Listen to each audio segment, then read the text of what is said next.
রাজ্য সরকার স্বীকৃত lottery ticket বিক্রি করে লাভ হচ্ছে না যথেষ্ট, আবার সেই অর্থে পুরস্কারও উঠছে না।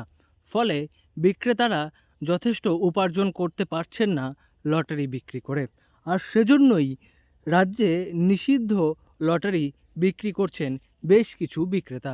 প্রশাসন বারবার অভিযান চালায়, কিন্তু প্রশাসনের নজর এড়িয়ে কুলটির লচিপুর গেট এলাকায় ঝাড়খণ্ডী লটারি বিক্রি হচ্ছে রমরম করে প্রশাসনের নজর এড়িয়ে। कोई देता है, लेते किससे उसका खाली नाम बताइए। नाम नहीं जानता। कौन देता है? दिखाइए हमको जब 9 रुपया कीजिए इसको।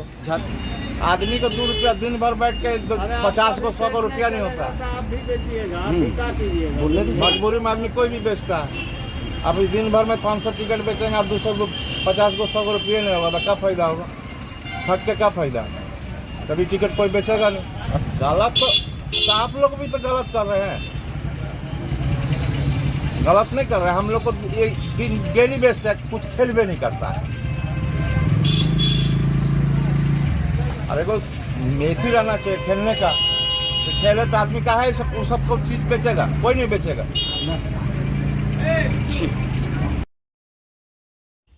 কিন্তু কেন রাজ্য সরকার স্বীকৃত লটারির বদলে এই অবৈধ লটারি বিক্রি করা হচ্ছে? নাম প্রকাশে অনিচ্ছুক লটারি বিক্রেতারা বলছেন যে সারাদিন বসে 500 লটারি টিকিট বিক্রি করেও যেখানে 200 টাকা রোজগার হচ্ছে না, সেখানে এই লটারি টিকিট বিক্রি করে তারা বেশি মুনাফা করতে পারছেন। এবং এই বেশি মুনাফার লোভেই সীমান্ত এলাকায় বেশ কিছু লটারি বিক্রেতা এই ধরনের নিষিদ্ধ লটারি বিক্রি করছেন, যা নিয়ে অভিযোগও উঠছে বারবার। সেরকম রোজগার না, 300 টাকা কামানো মুশকিল হচ্ছে। আর এখন একটা ফ্যামিলি কম করে 500-600 টাকা लॉटरी ওটা বড় বড় ডিলারকে না ধরলে কি হয়?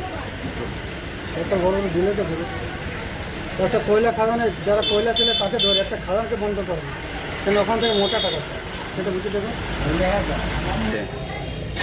চিনাপুর সবজি মাল কারা দিচ্ছে কেউ লোকটা আসছে, কেন নাম আপনাকে বলে দেবো।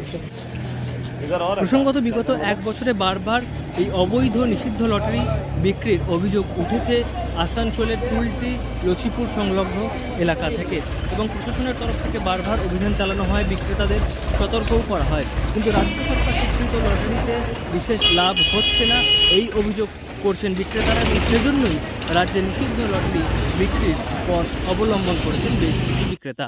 আসানসোল থেকে নয়ন ঘোষের রিপোর্ট, লোকাল 18 বাংলা।